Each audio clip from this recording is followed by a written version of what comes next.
Hello and welcome everyone. I'm your host Stefan Burns. Today we have a pretty big live stream to talk about just a lot of things. We just had a 1.1x flare explode on the sun. We've been waiting for big solar activity. Here it is. We had an R3 radio blackout as a result of this directly over North America. Also, let's look at this. About 7 hours, 8 hours before this 1.1x flare, we actually had a 5.8 M class flare from 3 different sunspot groups. They all in some way contributed to that total solar flare because we had a sungrazer comet vaporize, fly into the sun and vaporize in front of those sunspots. In between these two solar flares, we had a magnitude 6.0 strike the Gulf of California, Baja California, Mexico, south of California, United States. And this is a continuation of this seismic wave that we have been tracking, especially after Venezuela, magnitude 7.2, 7.5. We've been talking about California for some time now, just because my spidey sense has been tingling there. And all the conditions are lined up for there to be a big event in California. That does not mean that we're about to have one, but all the conditions are lined up. So I would say, as it relates to a forecast, it's much more likely to occur based off of the space weather, the current global seismic conditions, and more. So it's like we're seeing rain clouds in the distance, and right now they're currently moving right towards us, but they could veer off at the last moment. We hope that's the case. Eventually, though, we will get a big magnitude 7 plus earthquake to strike California again on the San Andreas, and it will be incredibly destructive, like Venezuela. Venezuela was a big wake-up call for everybody. It's barely getting any mainstream coverage. All right, it's one of the biggest humanitarian disasters in the 21st century. The death toll now is over 2,000, but the problem with that number is that there are very few people and teams and groups working to actually pull people out of the rubble. And also now it's the 30th and the earthquakes were on the 24th. So if you trapped under rubble for more than 3 days and you can't get a source of water, so there's still 60,000 people missing. There's reports of orphans from the event being trafficked. Some really terrible stuff, barely being covered by the mainstream.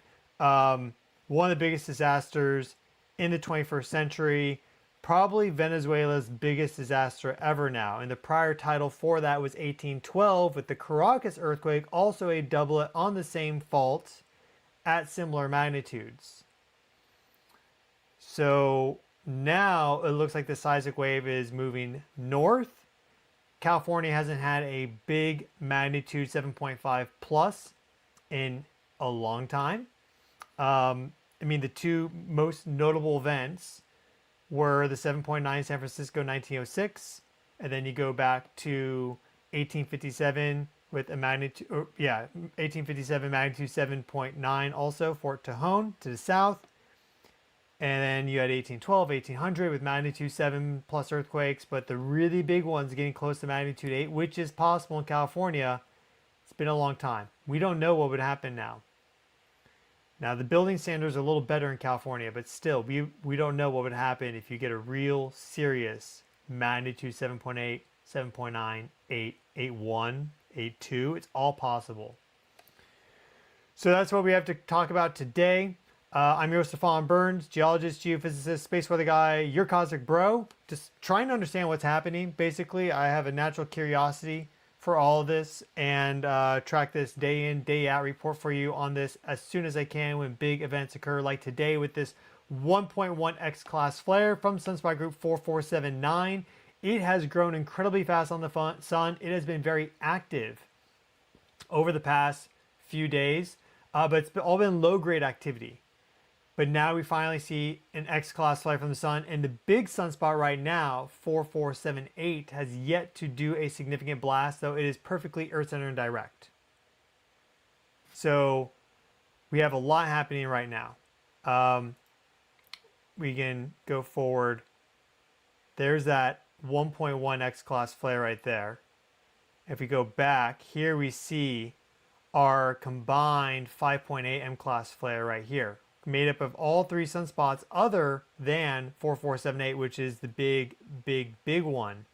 That occurred just about an hour or two after we see this sungrazer comet vaporize. Let's check that out because this is pretty crazy.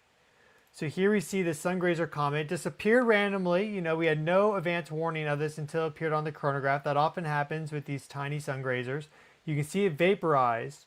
But when you check the trajectory of this, basically it was coming in, it looks like, I can't say definitively, but it looks like it was coming in from behind the sun as it relates to us, going like this and then wrapping around. So this is the part where it's kind of difficult with the orientation, but this is the part where it's coming in like this. And if it had survived, it would have wrapped around the sun and then shot back out like that. Okay.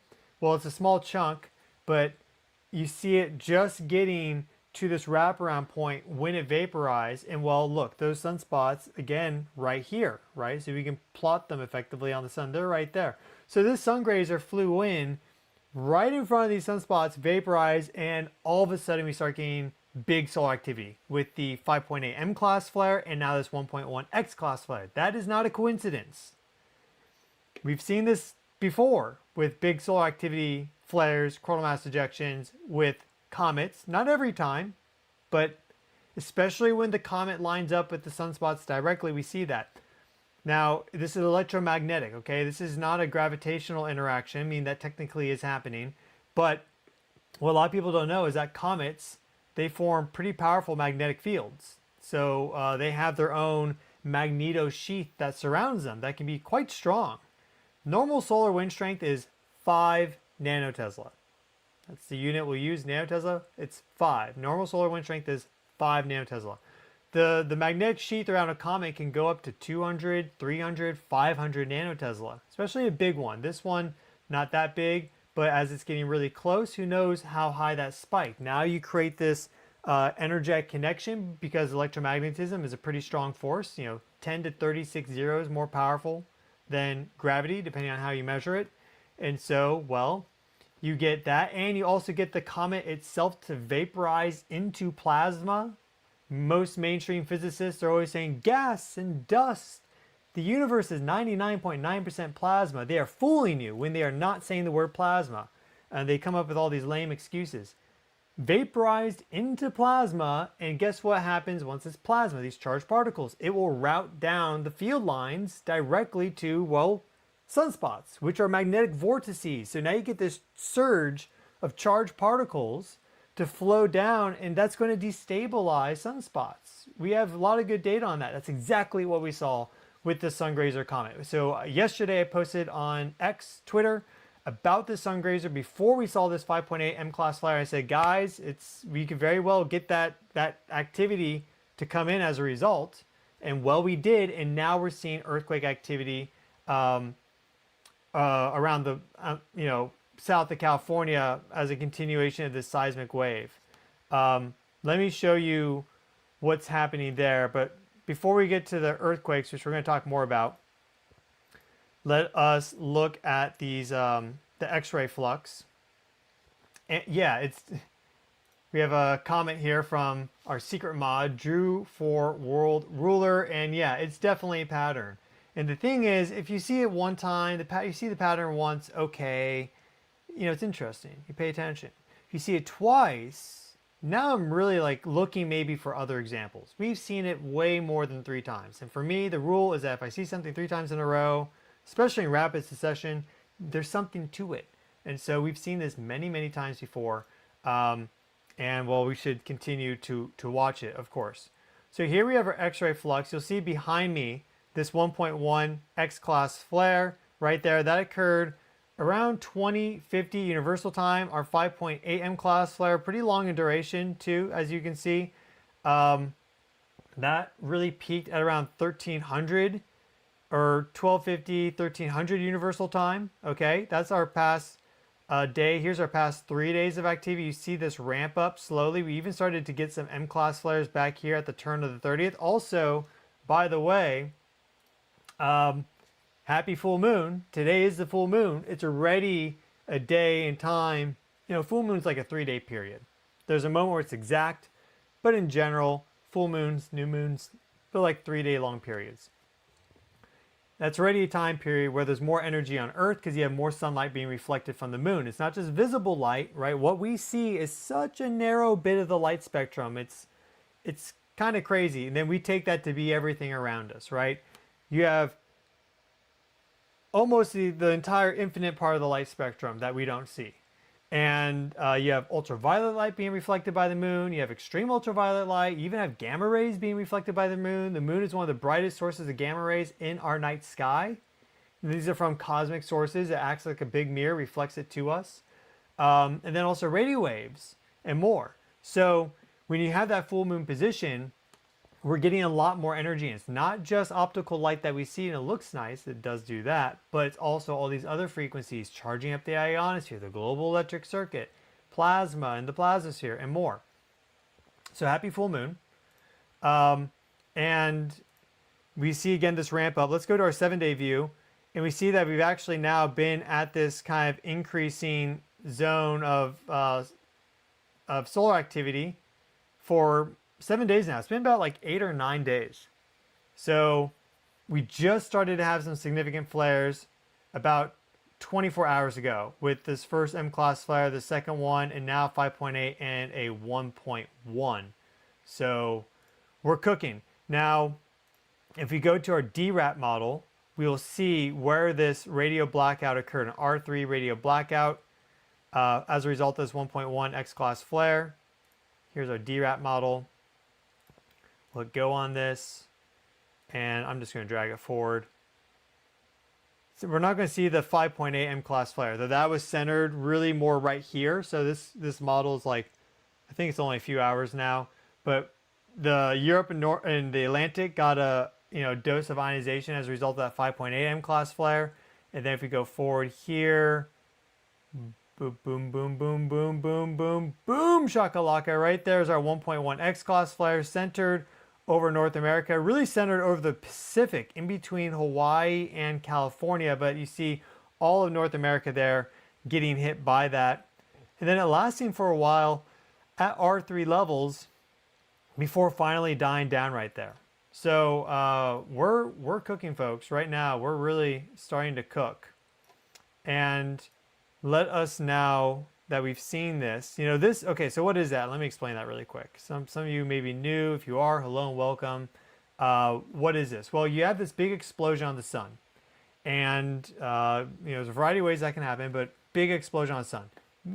Bigger than the Earth is, okay? So this isn't like some little light a matchstick. This is like a big explosion on the sun. Thankfully, the sun has some distance. Like we're separated from the sun by, I think it's about 93 million miles. So we got a bit of distance between us and the sun, about 150 million kilometers. Thank God.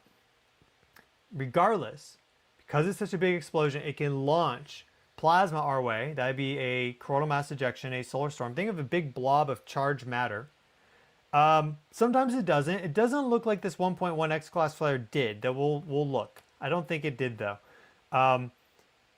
You also though just simply get light energy, which travels at the speed of light. So 8.3 minutes later it hits us. That is what we're seeing here. So we're seeing this extreme ultraviolet and X-ray light radiation hit Earth, charging the ionosphere, the upper atmosphere, with more plasma, and that causes a degradation in radio communication because radio communication uses the ionosphere to bounce waves off of. And it depends on the plasma frequency. There can be a frequency to plasma depending on how much plasma there is and different resonant characteristics with the plasma. You have vibrations going through it. You have damping that affects it all. You start to get into wave and vibration physics. But as the frequency shifts on the ionosphere, you actually have a frequency shift in the upper atmosphere that can then cause a normal, let's say 5 megahertz radio signal to no longer be able to actually get to its reflection and destination. Just really keeping things simple. So that's what we just saw, but that immediately generates strong electric currents flowing through the ground surface. Also the ocean. The ocean is incredibly conductive. So the fact that we had this earthquake here Baja, as we can see, let's actually go to our main latest earthquakes map. We'll look at the other one later. And swarm now. Maybe not swarm, but we are getting some aftershocks. Let's put this on all magnitudes. I bet there's more than just these. 5.3 follow-up though. Okay. This is news to me. That's why we're doing it live, baby. We're doing it live. That's important. People want to know, and they want to know now. It's a problem with society, but it's also a good thing that we can accommodate that. No longer is mail traveling by the Pony Express. So here's the epicenter of our magnitude 6. And this is in the bottom of the plate boundary, where then it transforms to subduction. So you have the San Andreas, and it basically goes all the way down, and you get strike slip faulting all the way through here, and you get a little bit of oceanic spreading, creating this Gulf of California. Yes, it's called the Gulf of California.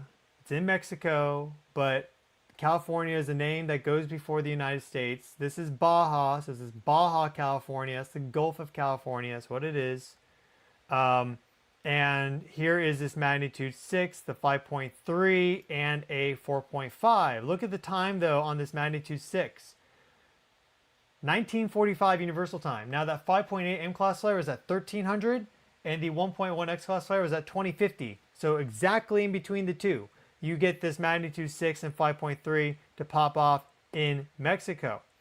South of, well, where we're all watching, okay, where it's super overdue, where a recent study said that the strain on these faults is the highest it's been in 1,000 years. What does that mean? It means, at least in one aspect, it means that it's going to be easier than ever for these faults to get triggered, because you have strain accumulation and more stress build up as a result of plate tectonics and some other forces. Like the actual energy from a seismic wave can propagate up and load more stress and strain into faults. So that's something to keep in mind. It's not just plate tectonics. I mean, that technically is plate tectonics, but it's a more human time scale equivalent, okay? Not this million years of grinding, okay? That can load energy in immediately. We just had that. So this magnitude 6 to 5.3 just sent energy up and loaded more energy into these faults, which are already at or very close to their critical stress thresholds. Then what triggers the earthquake is either A, just this loading from geologic processes like plate tectonics or something like this just eventually pushes it over, or you get a trigger more external, like from tidal forces or from the sun. So there's a lot of ways the sun can trigger earthquakes. You can look at radiation storms. There's a triggering effect there. There's a triggering effect from geomagnetic storms where there's a bit of a time lag with that. And it's a bit more global in duration. So it's not like, okay, we had a geostorm, we know this place is going to go. The coronal hole high-speed stream impacts, they are very well correlated with global bursts of high magnitude seismic activity during the connection to the high-speed stream. So we see all that. Now we've had this perfect lineup of A, the solar activity, the activity near Venezuela, well, in Venezuela, we can look at that right here.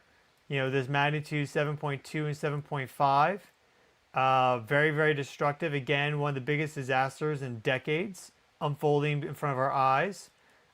This energy connecting into all of this, because when you get a movement with the Caribbean Sea Plate and the South American Plate, right, you're going to have North America respond as well.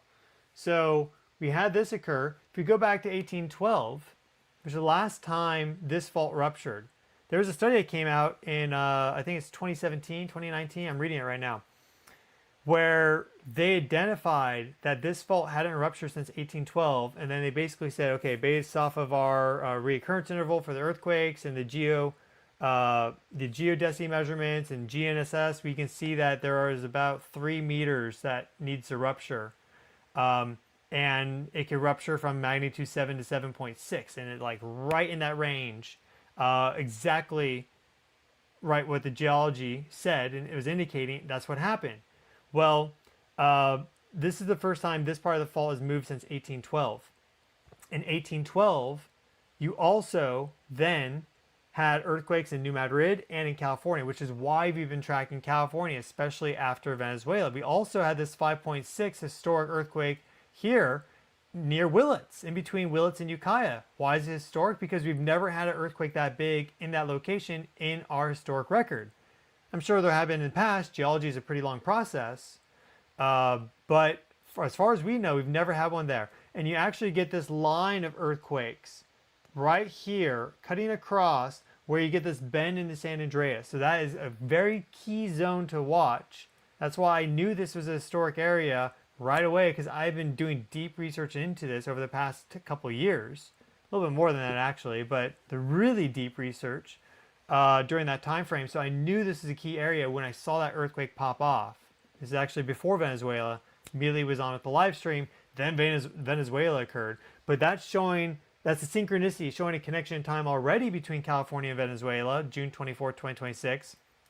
You've also had this 5.6 up here along the plate boundary Juan de Fuca. So this is important as it relates to Cascadia. Don't think this is only California. We can see a fault synchronization between the two, perhaps. That is certainly possible. So that's also something to keep in mind. And this 5.5, just and some other earthquakes that have happened in the Juan de Fuca recently, basically saying, hey, don't forget about us. But now we have this magnitude 6.0 Baja California. So again, nothing is guaranteed. We hope for the best. Say prayers, do whatever you need to do. But it's definitely, this is the most critical, let's say this, it's the most critical it's been in a long time for California. We had actually some pretty critical periods back in January, February for California. That kind of cooled off, thankfully. But then we started seeing new activity in Walker Lane with Nevada, not shown on this map here, but Silver Springs, a whole swarm up there. Down here near Las Vegas, Topana. So Nevada's all woken up, loosened up. You know, that needs to be able to accommodate motion as well. This is a very important area for movement as it relates to California seismicity. And so everything's basically looking ready to go. It's all looking ready to go. Now, if we look at this earthquake for Mexico, we'll see that there's a strike slip quake here. So this is our moment tensor. And you can look, there's two solutions that are generated for a moment tensor. So this first one right here has a strike of 223 degrees, a dip angle of 63. So that's the fault angle, all right? So like if it's 90, then the fault is vertical like this. If it's 0, it's going to be exactly flat. So this one's saying 93, the other one's saying 83. So they're both pretty steep. And then the rake here is negative on both of them. But if the rake is 0 or 180, whether it's positive or negative, that means it's a strike slip. So one of these basically has this being a strike slip quake with very little normal motion. By normal motion, if it's negative, that means that you have one wall go down and extend out. If it's positive, it's a thrust earthquake where you're getting this compression upwards. Both these numbers are negative. So one of them showing basically perfect strike slip, the other having 28 off of 180, so indicating that there's a bit more of an extensional movement than the other solution. But we can also look at the strike here. This is the one that we want because it's 317 for the strike, and that lines up with the angle of the faults there. So it looks like there's a little bit of extension that occurred with this, but for the most part, it was a strike slip quake like this. And that's significant. If you go to our interactive map, we can see the shaking, light shaking for Cabo San Lucas, which is nearby. And we can put on our faults, our plates, and even our responses here. No responses though from Cabo yet, but that's because it's pretty light shaking over there. We did get some responses here from Los Moquis. I'm not sure how to pronounce it, but this was in the Gulf, so magnitude 6 is not magnitude 8 or anything. If it did, it'd be much stronger. Magnitude 6, you see that the majority of the intensity was right over the epicenter. And on a boat, you feel a few waves or something. But again, mostly strike slip, no tsunami warning for that. the big thing here, I'm actually, this isn't a big deal earthquake. This really isn't a big deal. Um, by like for its own measure, it's not a big deal. But the fact that it's now this continuation of energy, almost like pincer, like we have from both sides coming in now, really creates this danger zone, I would say. Going from around Mexicali and the Salton Sea, San Diego area, all the way through Los Angeles, past Santa Barbara, and then going up here right past the 101, all the way up through San Francisco, and even, in fact, I would say anywhere going up to the triple point. So basically all of California now is in the danger zone as it relates to a short-term earthquake forecast. Again, does not guarantee that something is coming. You just look at all the factors and, well, it's not looking the best for California right now, but sometimes, a sports team isn't looking their best and they have a comeback. It's just we're doing forecasting here. So this isn't looking good. That's basically the take home.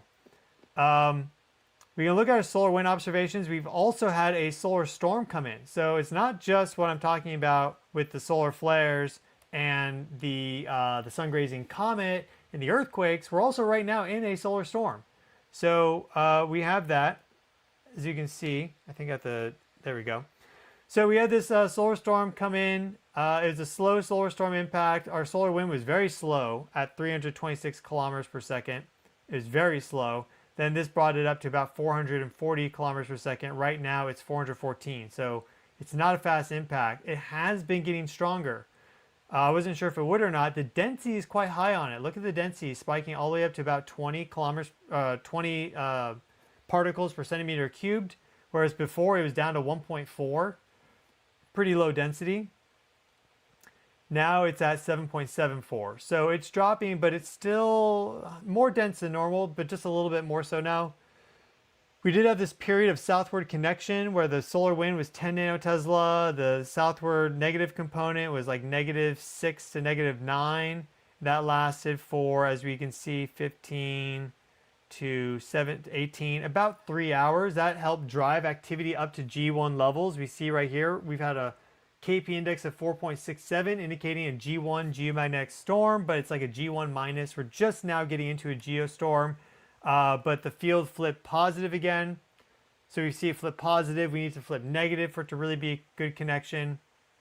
And, actually, if you really study this, the way they label this is kind of weird because the polarity on this is, well, it's a whole story.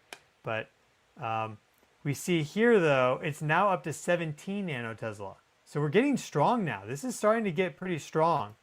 And maybe it maintains at 17, 20, 15 nanotesla for the next 12, 20 hours. Like, we don't know when this is going to end, but we did see that launch out, and we saw that it was quite strong. I think I still have that perhaps loaded in. I think actually I got rid of it. But I can load it in really quick. Let me show you this solar storm that launched out. It's pretty epic. So here it is. And that's it right there. So this is taken from the side by our stereo A probe. Earth is effectively right here. You see most of the density and the bulk went to the south, but a really big, thick coronal mass ejection. I mean, dense, heavy, it's got some weight to it. But we do see this extending out north of the ecliptic plane. That's where we're getting hit by right now. And there's also a bit of, plasma is interesting. So because Earth has its own magnetic field, I bet there's a little bit more routing to Earth than otherwise would, than if space was just empty there. So we're in that solar storm too. So we have all factors right now. We have all factors aligned. That is why things are critical right now, you could say. Because we have the ionosphere being charged, not only today by the 5.8 M class flare, the 1.1 X class flare, but from all the low-grade activity too. It actually wasn't that low-grade. It made the baseline go up. So more so than normal. Low-grade activity would be like B class. You have A, B, C, M, X, all right?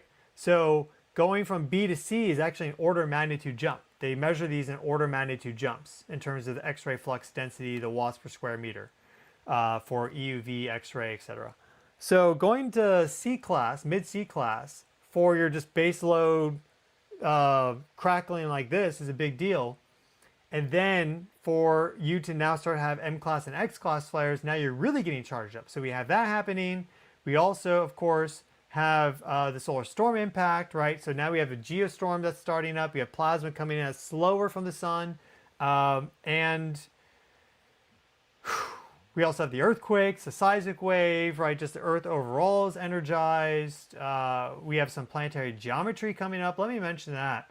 I just want to quickly, though, before I do that, I want to get a new video of the sun set up for you guys.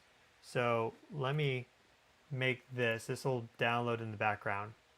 It should be fine for us. And then I can show you that 1.1 X class flare with the latest imagery. So it'll do its thing. So let me show you the planetary geometry that we have, because this could also be one of these triggers, and this is the beginning of July. So we're right now in the critical window, but the next week is really critical because of this planetary geometry. And I'll just show you actually first the solar system scope. I think it's probably going to be the best thing to do. Yeah, this is loading pretty nicely. Okay. So here's solar system scope. This is June 30th. And we see that we're very close to, I mean, we're already in the time window, but Earth, Mars, Uranus. That's a big deal. One reason why is that just the basic significations, Mars is energy.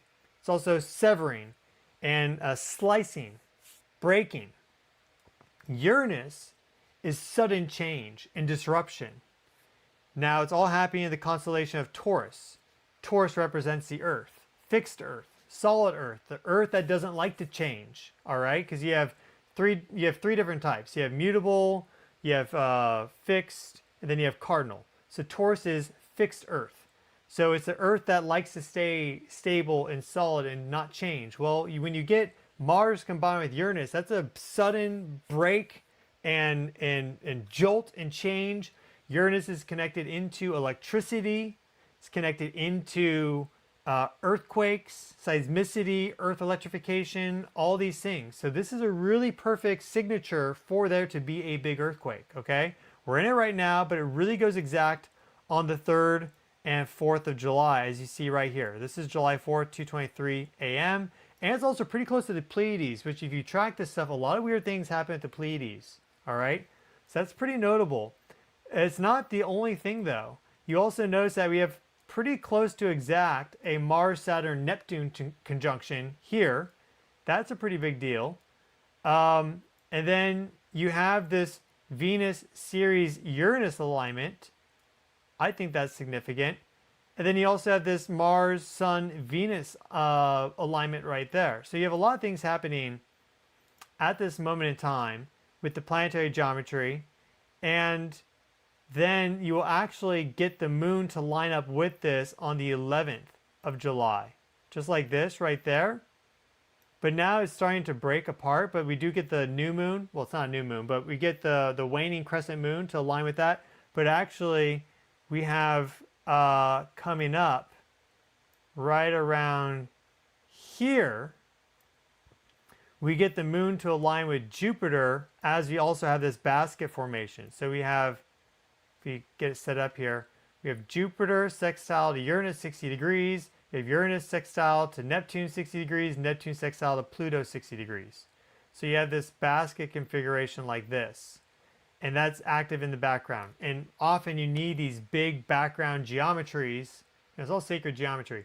These configurations for the real change to occur. So not only on the 1st of July, we do have our moon, which is connected into earthquake activity, right? The tides and more.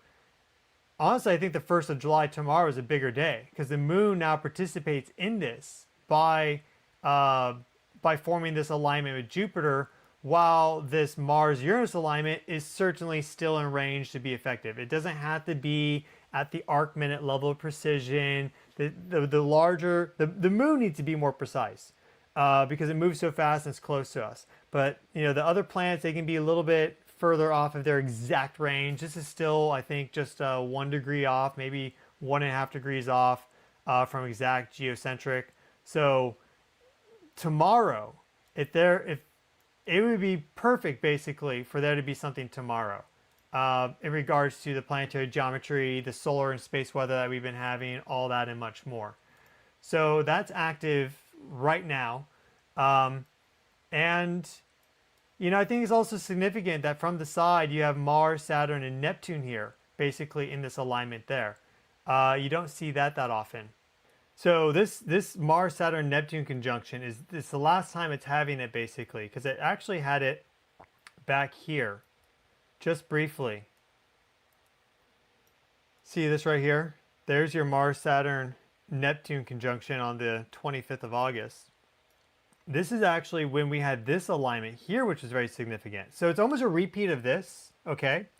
You can see why. Just a little bit different configuration, this time involving Uranus. But here we see Mars, Earth, Saturn, Neptune. We were talking about that. That's the 8th of August. Well, guess what happened on July 29th? The magnitude 8.8 megaquake that struck Kamchatka.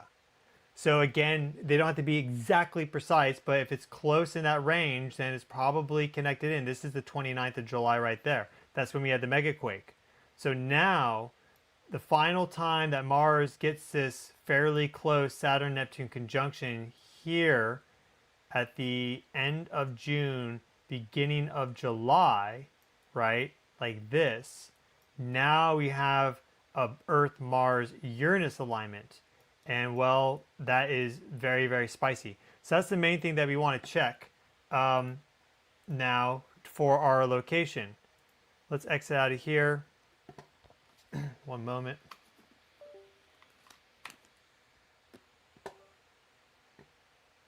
Okay. So we're going to look at our true sky chart, and we're going to set this, we're just going to go forward a day. We want to get this, well, again, I like the 1st of July more actually, but we'll look at the exact alignment of Mars and Uranus too. It may give us some clues as to what's happening. And we're getting the Moon and Pluto aligned. So that's the other thing that I didn't really mention, is that this is an opposition between Jupiter and Pluto, and the Moon's involved with this. So a Moon, you know, the big planet, dwarf planet that orbits around the Earth, that's anomalously odd and weird and large, when that conjuncts Pluto and then goes in opposition to Jupiter, that's a pretty big signature that you don't get every day. And so if we make that exact, let's see where this lines up for San Diego. Well, actually, let's do Los Angeles. Los Angeles, California. Calculate. Okay, so we have that effectively right on the ascendant. It'll be nighttime. That'll be nighttime because the sun is not yet over the horizon, I think.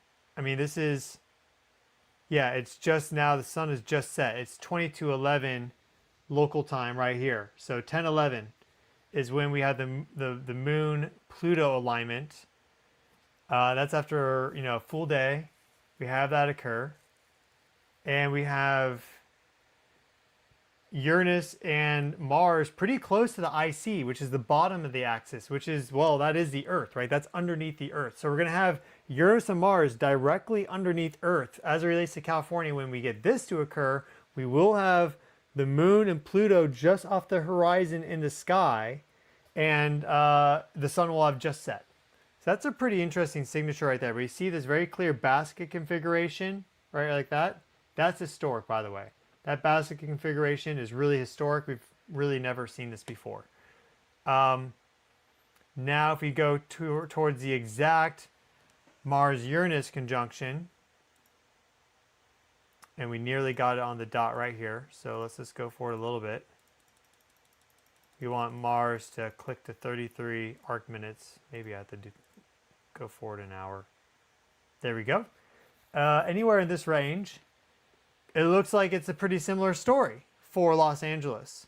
So when we have Mars and Uranus conjunct exactly on the 3rd of July, it's also at like 10 to 11 p.m. for California.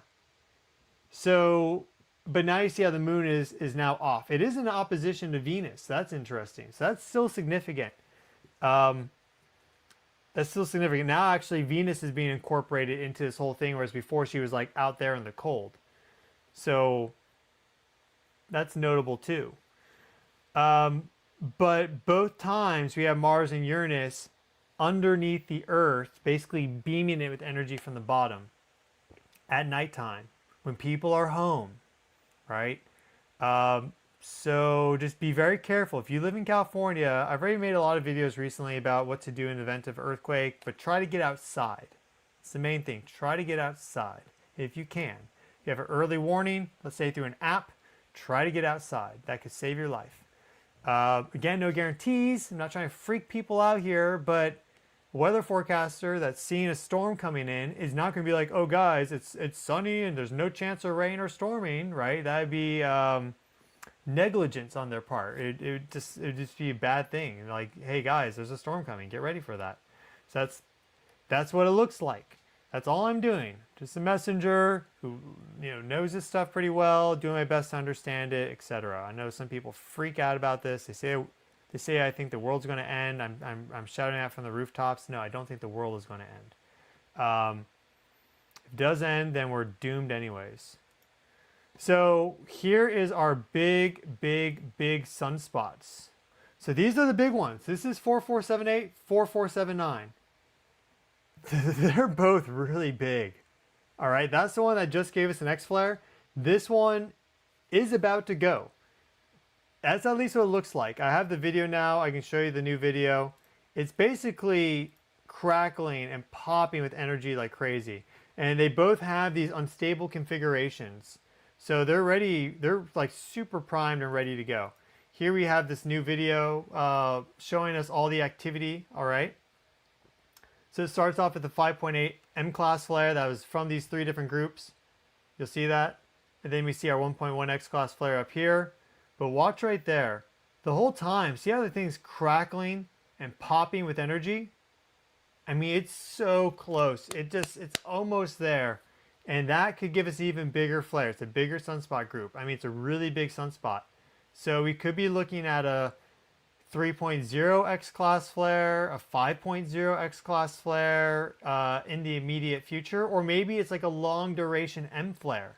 Like, it's not just the overall intensity of the solar flare that matters, it's also the duration. So you get like a super long duration, like maybe even like 10 hours, where it spikes up to like a 9.0 M level, but it has this long, big explosion that lasts for like 6-10 hours.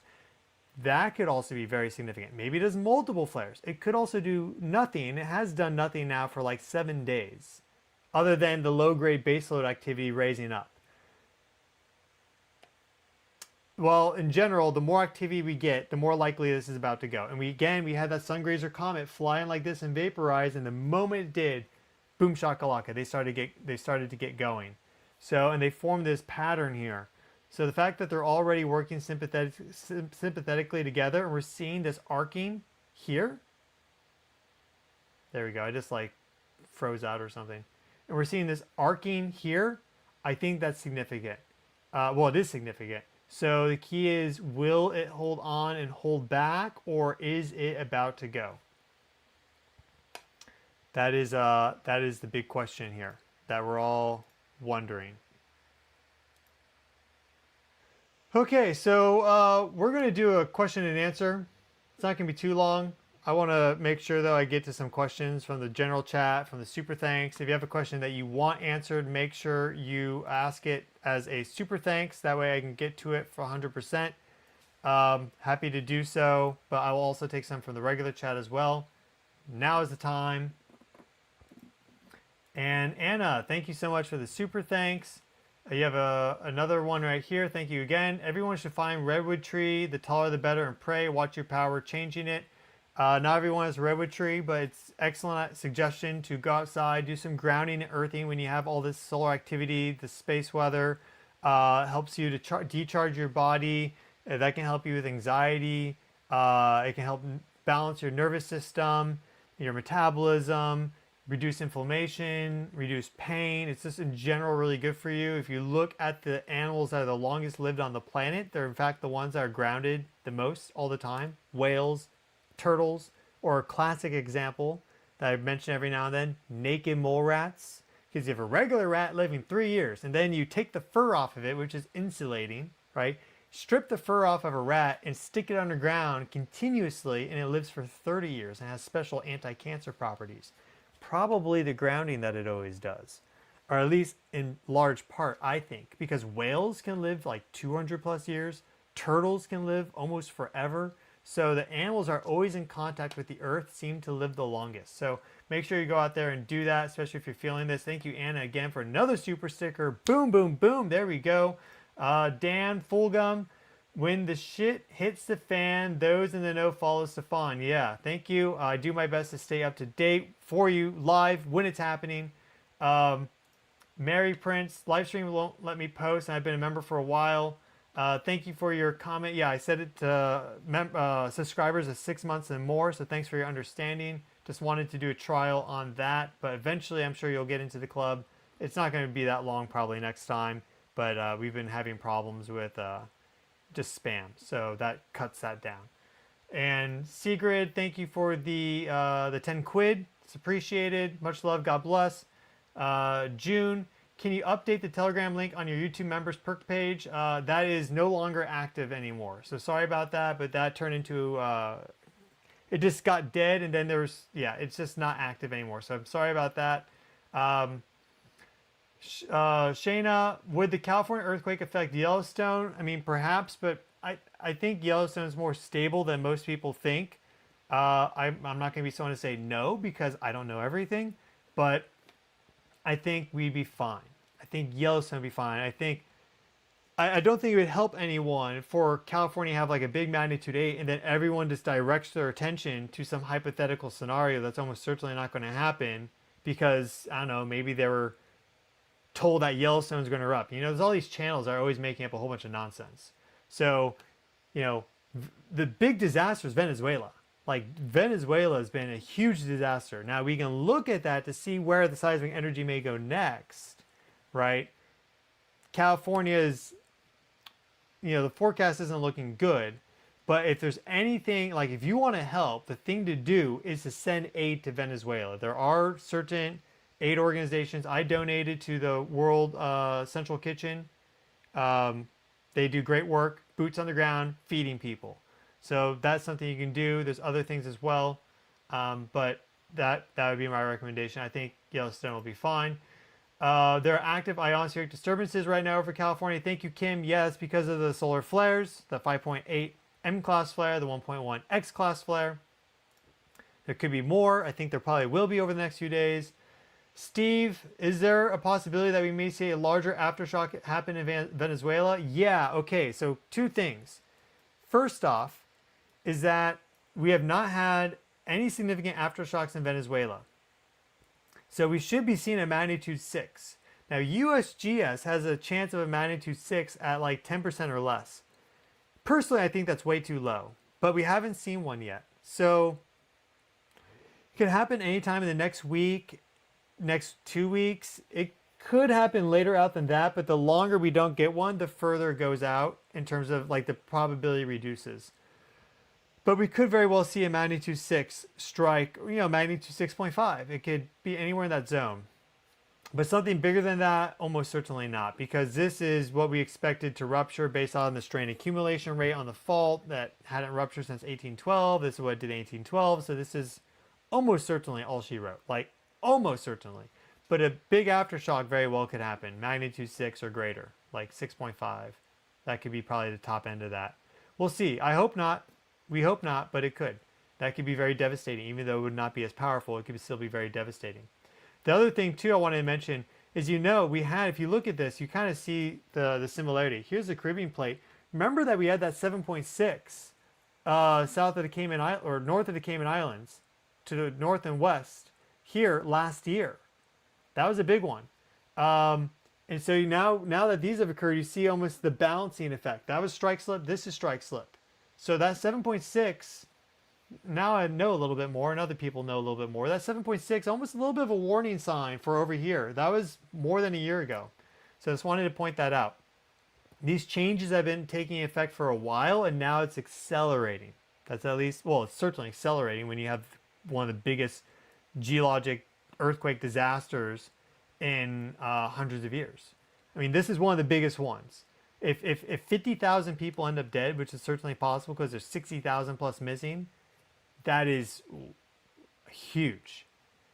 We've had these things happen before, but that is big. And I knew it was big right from the start. Of course, you don't know what the final tally is going to be, but I knew the moment I saw those numbers that it was big. And then Jack, how does this discussion connect to Cascadia? Well, it connects to Cascadia in the fact that Cascadian can have huge earthquakes, and there is also potential for synchronization between the San Andreas and Cascadia subduction zone. So it's all in this area, and it's not just California that's overdue, it's also basically all of Western North America. So that's the thing. But California, I would say, is more so. But when Cascadia goes, it goes. That's the thing. So it's also important there. Willits being close to both of them. So that's important to point out too. Would a big California quake affect Hawaii? Probably not, because this is strike slip. So you're unlikely to get that much of a motion that's going to generate a tsunami. It's just unlikely to. Now, if you did, for example, get maybe a bit of a, maybe you get a landslide. Maybe a big earthquake actually causes there to be an underwater landslide. That could generate a tsunami.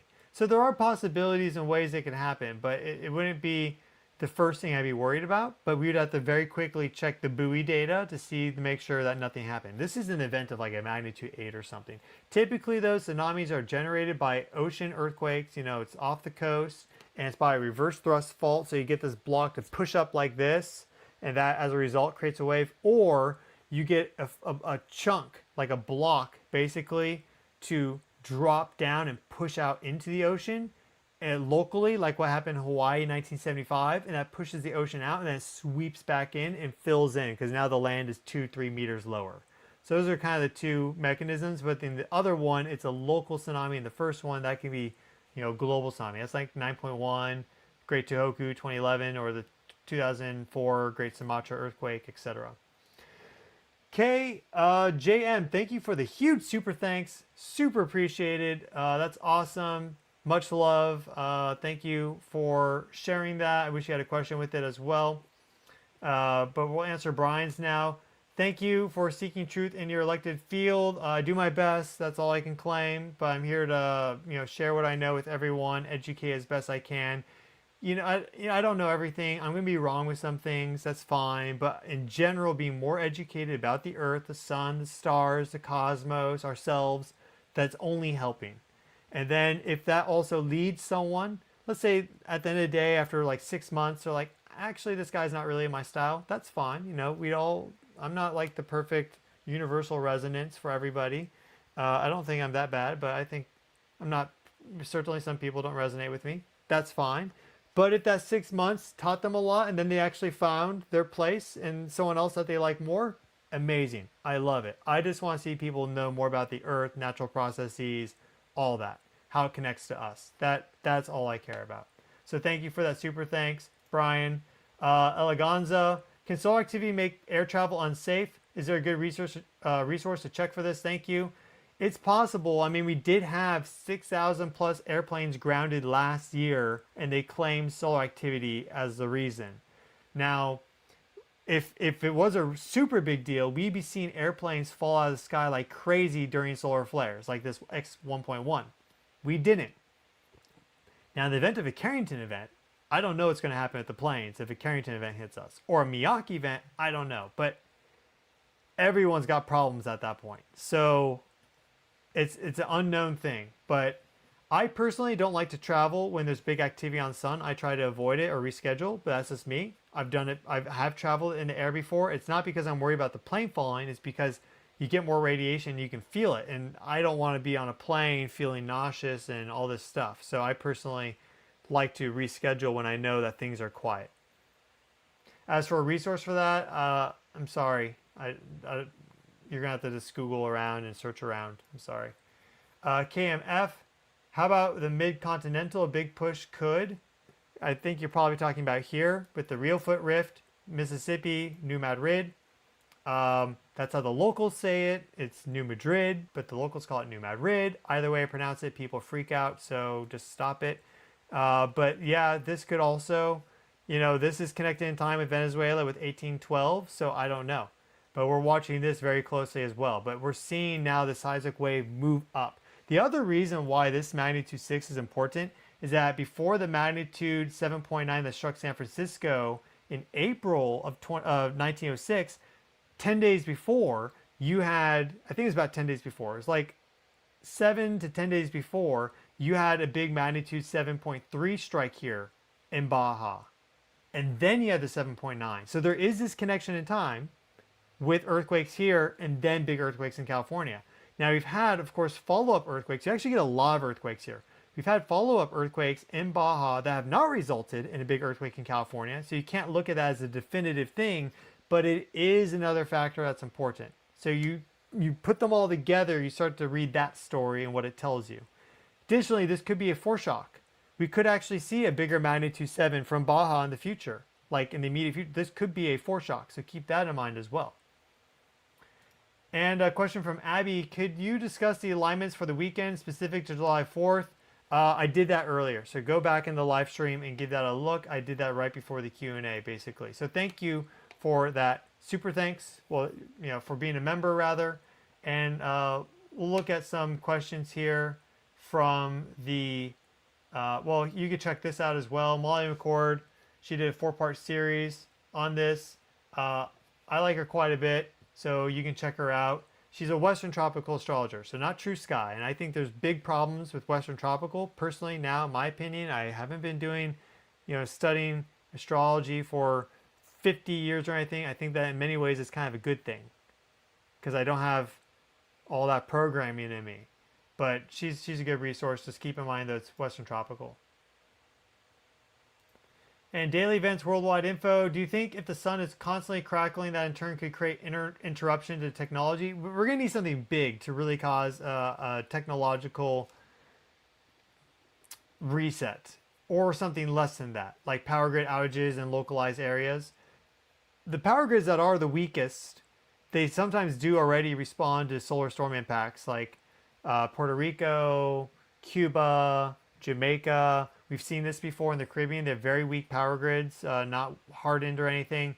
But in general, you're going to need a big event for there to be issues. So just constant crackling, no, I'm not really concerned about that.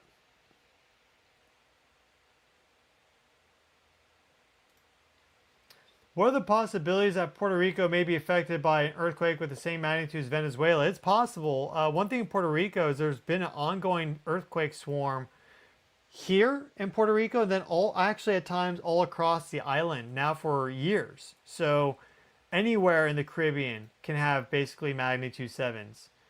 Anywhere. The question is when, but now that Venezuela's happened, I would say it's a +1 probability. Like the probability risk bumps up. But is it imminent? No. Just like California, is that imminent? Not necessarily. So it could happen tomorrow. It could happen 30 years from now. We don't know. But certainly this whole area here can get big earthquakes. Anywhere around the boundaries can get big magnitude 7s. And David asking, wondering if solar panels will be burnt out after the next major solar event. I don't know. The smaller a technological system, the more likely it'll be fine with a big like solar flare, solar storm, EMP, like a Carrington or a Miyake.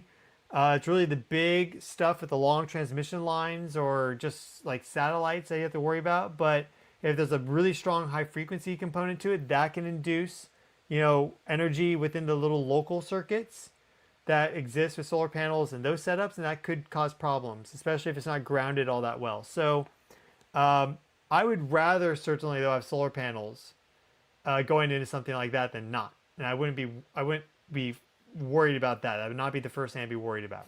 So, but it's possible. This is the last question that we'll do. I think it's rather just a comment. I love your show, watch you every day, and follow you on X. I appreciate your knowledge and I've learned a lot.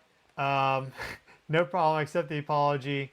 And thank you so much for the super thanks and for the well wishes. And I extend those all to you, everybody. Thank you all so much for watching.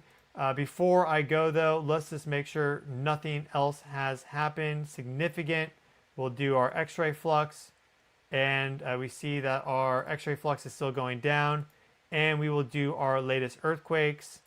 And while everything here needs to refresh, we see that we had a 4.9 here, Philippines.